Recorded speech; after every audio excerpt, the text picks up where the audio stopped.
As you can see, they're calling it sci-fi because it is very science fiction. It's in Newcastle, which I did think was a mining town. As you can see, these articles are from 4 days ago up to a year and a half ago. It's quite alarming, and I keep saying that. But we've got these deals. Why Canberra is building guided missiles, and this is from a month ago. Sci-Fire and Hypersonic Horizon. Is Australia ready? This one here, China, deploys hypersonic Dark Eagle in Australia. So who deployed this, China or America? The United States has deployed a revolutionary Dark Eagle hypersonic missile. Is this what they're going to be building here? Let's have a look. Discover Olafly Plans, one eSIM with data in over 100... The age of hypersonic warfare has arrived in the Pacific as America deploys its most lethal weapon system on Australian soil for the first time. The Dark Eagle missile, capable of striking Beijing from Japan in under 30 minutes, has crossed the ocean as the ultimate warning to Chinese aggression. Simultaneously, Russia and China conduct joint naval exercises, and the US and Australia respond with their own devastating display of military might. And tonight on Gravitas, we are examining how hypersonic missiles are reshaping the strategic balance of power across the Indo-Pacific theater of war. See, again, she said the Indo-Pacific. As I've said, and I'm going to repeat myself till I'm blue in the face, Australia is not a country anymore. We're not even a continent. We are just a part of the Indo-Pacific region. So we're not special, we're not isolated, we are in bed with everybody else. So if somebody gets herpes, we all get herpes. If somebody gets AIDS, we all get AIDS. And unfortunately, we're disregarded as the financial moneymakers. We're funding all of this as taxpayers, and it's disgusting. And everybody knows about it. And calling it Dark Eagle. We have some eagles here, and of course America have the bald head eagle, which is their number one, I think, their native symbol. It's on their money, it's on all of the US statements of everything. It has the bald eagle, and they're glorious. And I love eagles, I love birds, I love animals. I don't love military. I like World War II stuff because that's history, and you can go back and you can learn from that. What's happening right now is making history. To have all these type of weapons here in Australia, funded by the Australian taxpayers, without any consent, with any communication, with any conversation, nothing. It's this government just comes in and they decide to do things like a communist country. They don't put policies to us and ask our opinion. They don't try to find out how we feel or what we think about things, whether we agree or disagree. Nobody asked for them to bring 1 million people here a year. No, we didn't. Did anybody ask them to send millions of dollars to Ukraine? No, nobody asked for that. Does anybody ask them to, turn all of our food supply, fields and pastures into solar farms? No. We need food. We need supplies. We need infrastructure. We need everything that this government is trying to destroy in front of our faces. So wake up. Good look.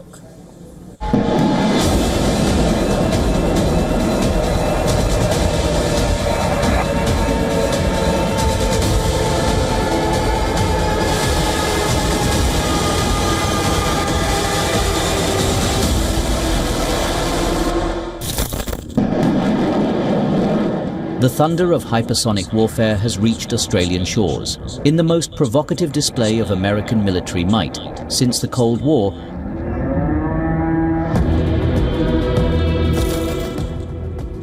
The United States has deployed its devastating Dark Eagle missile system overseas for the first time, transforming Australia's Northern Territory into a launch pad for hypersonic destruction.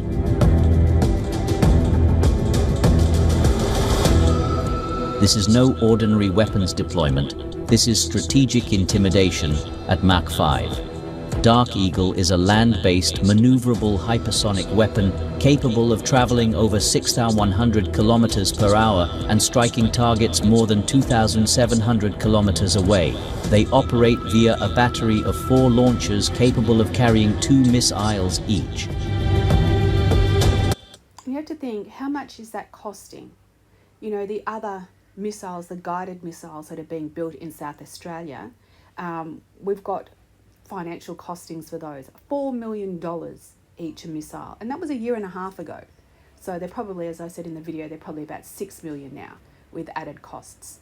And to find these ones here that are specifically just from the US and they've never used them anywhere else.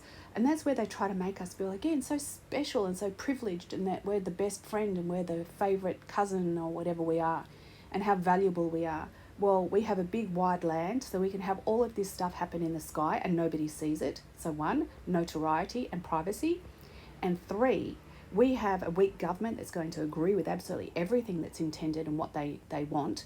So they're going to rape and pillage us.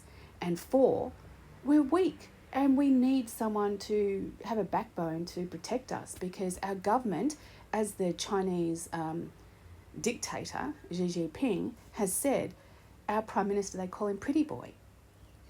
And that to me is a homosexual slang, almost. It's like, you know, he's a little puppet to the sex toy for them all. I don't know. I'm just saying it's something, if I was called Pretty Boy or Pretty Girl, I would take great offence by that. I would not find that in any way something to be enjoyed or to think was something that was positive. I think it's quite destructive. The strategic calculus of destruction are terrifyingly simple. From Japan, this weapon could reach Beijing in less than 30 minutes, traveling too fast for conventional missile defense systems to intercept.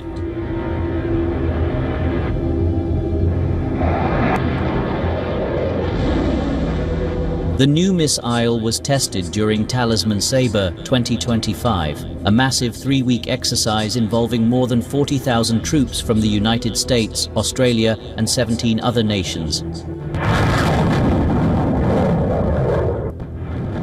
These massive drills are coinciding with massive drills held by America's adversaries.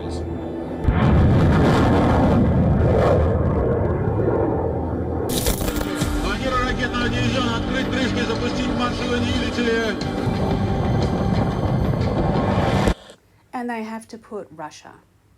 They didn't put China, they put Russia. And we're heading into a Cold War scenario again, which is something which is ridiculous and doesn't need to be replayed over history.